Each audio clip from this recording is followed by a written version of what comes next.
Les professeurs des lycées d'excellence ont pour habitude de stigmatiser en fait la réussite et ça fout une pression qui n'est pas toujours saine. Lorsque moi j'étais au lycée technique, j'ai eu de très bons professeurs et très souvent, lorsque quelqu'un d'entre nous dans la classe bavardait ou bien n'était pas à l'heure, était en retard, on lui disait qu'il va finir aux locaux, c'est-à-dire au groupe locaux.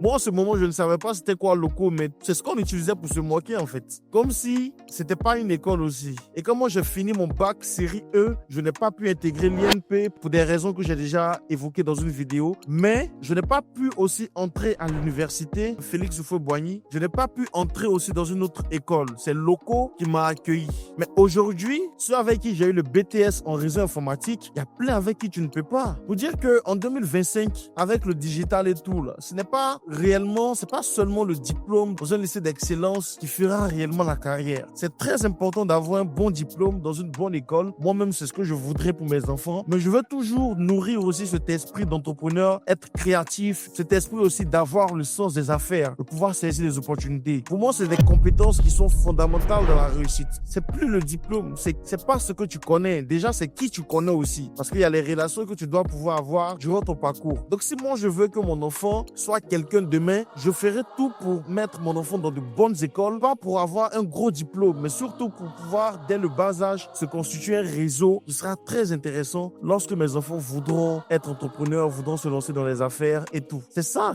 le vrai nerf de la guerre aujourd'hui. C'est qui tu connais.